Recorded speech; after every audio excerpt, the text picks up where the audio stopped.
The thing that makes nonviolent protest effective is not what it is, but what it can become. There's a common narrative in the discussion of protest tactics that I believe is a misunderstanding of what makes a protest effective.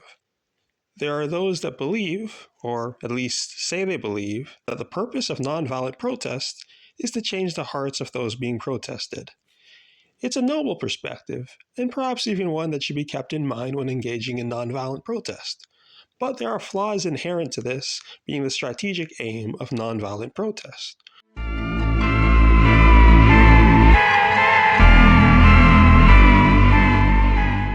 For one, presumably, what you're protesting against is in the interest, or at least the perceived interests, of those engaged in the protest-worthy acts.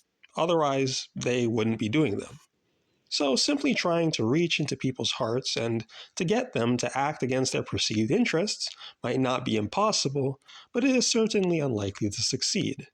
Indeed, it is exactly this problem that leads many to argue that nonviolent protest is insufficient, that it is better to engage in acts that you can't exactly endorse on YouTube without breaking the terms of service.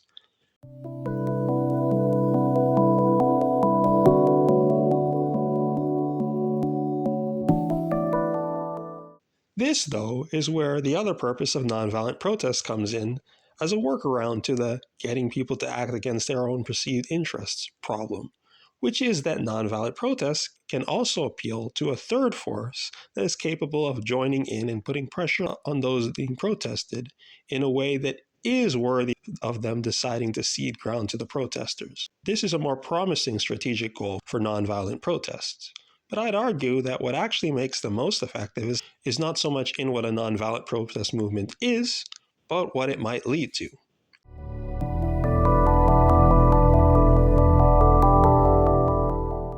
Consider, for instance, the discipline it takes to respond to violent repression by the state without lashing out in response to it, or the networks of planning and organizing that have to be built and maintained to effectively target such a protest movement.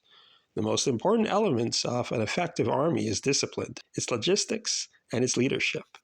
Building a successful nonviolent movement inherently entails building what is essentially an army without arms. Yet it is far easier to mobilize people into nonviolent activity than any violent activity, and it certainly is a lot more sympathetic to observers, never mind the legality of it.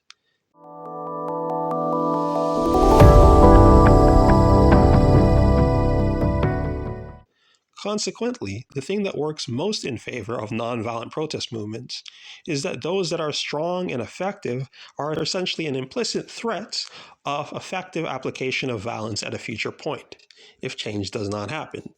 Even if this is unintentional, a government being protested against cannot help but ask themselves what might happen if a movement against them turns violent.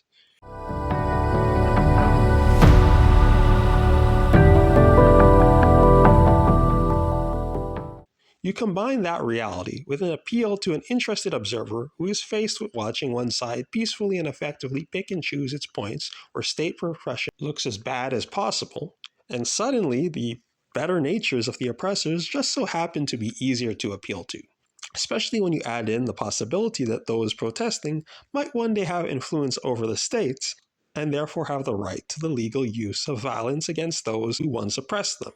So compromising in the present ends up looking like a pretty good deal.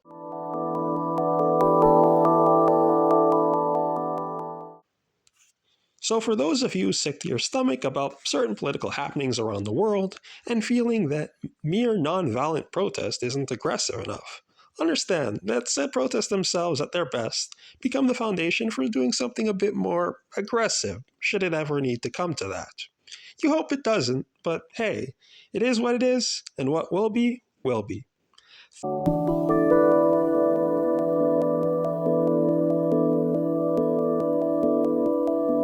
Thanks for watching.